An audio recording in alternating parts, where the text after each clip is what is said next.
Baldur's Gate 3 is littered with many encounters that players may never happen to come across. One of these encounters is actually in the Blighted Village. It's in Act 1. You have to go through the Blighted Village to actually progress through the story. And there happens to be three peculiar looking ogres. Now, these three ogres can be completely missed, and you might be right in thinking you want to avoid them because depending on which level you actually encounter them on, this is potentially a battle that you'll want to run away from and avoid as much as possible. However, Lump the Enlightened, the head ogre here, happens to be rather special. Now, within this interaction, you can come across a few different outcomes. One, you could be utterly destroyed by these ogres. That could be the most likely outcome. Two, you could actually end up recruiting these ogres in order to join you in battle of your choosing. Yes, that's right.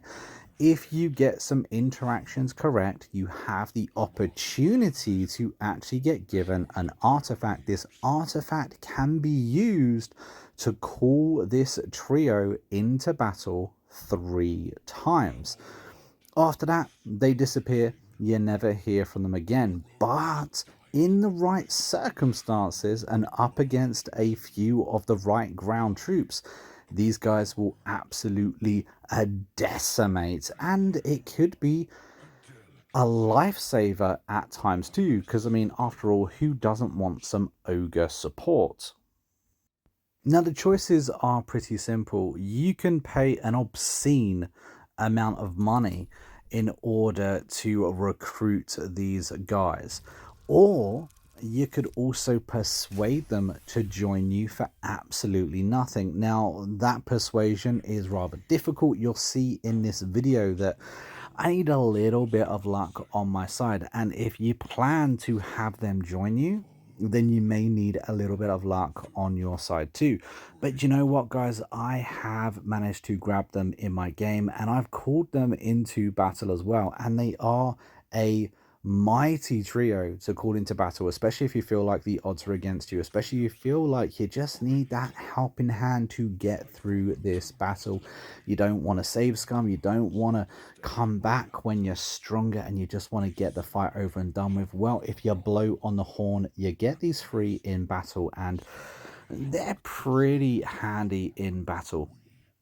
They have ranged attacks, and of course they have melee attacks as well, and they have a huge health bar, all sporting over 50 health, which is pretty good.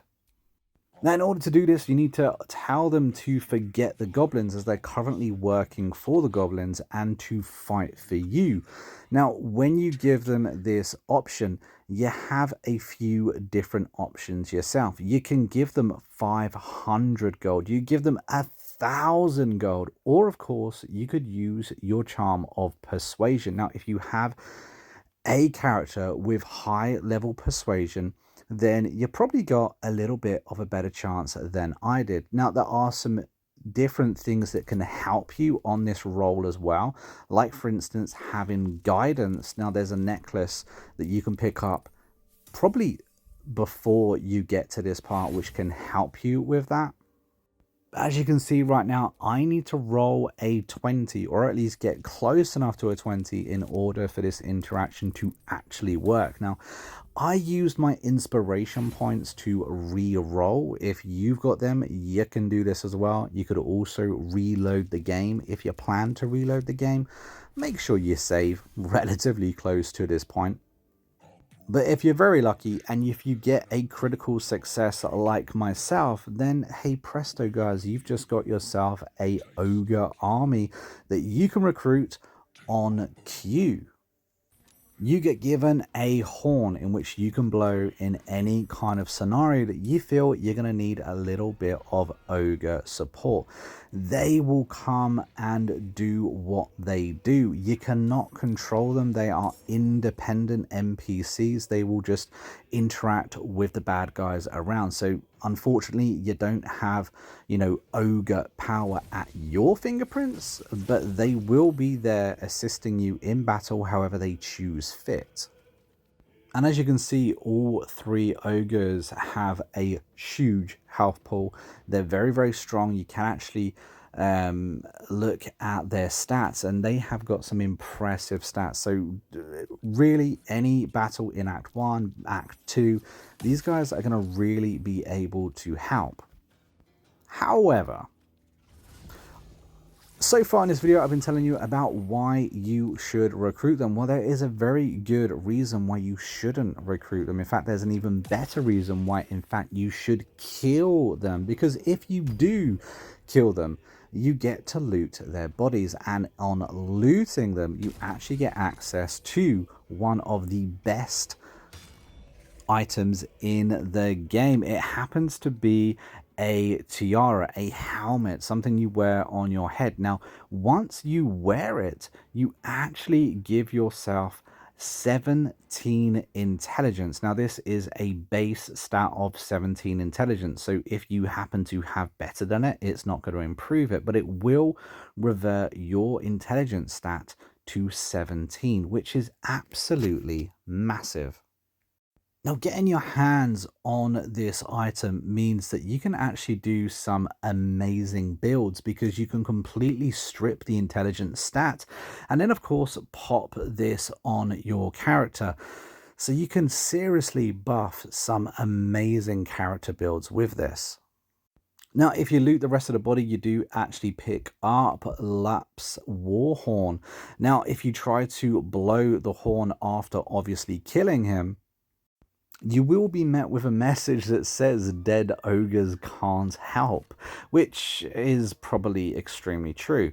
But like I said, guys, this is an amazing opportunity both to recruit ogres to your side or to get one of the most powerful items in your game. It really does depend on how you want to play this scenario. Fair warning though, this is an extremely hard battle. If you do choose to attack them, however, there happens to be a beam near their location that you can attack, which will cause a trap to trigger and fall on one of the ogres. It will assist you if you are planning to attack them, to kill them, and of course to loot their bodies to get that tiara.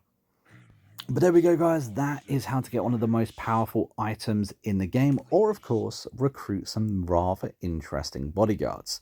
But anyway, I've been a monk, we've been Chris at Ukulis. I will see you in the next video. And of course, if you found this entertaining or just want to see more Baldur's Gate content, don't forget to hit that like button and subscribe to the channel. But until next time, I'll see you in the next video real soon. Am I not astonishing? A robust diet makes for a shrewd mind, you see.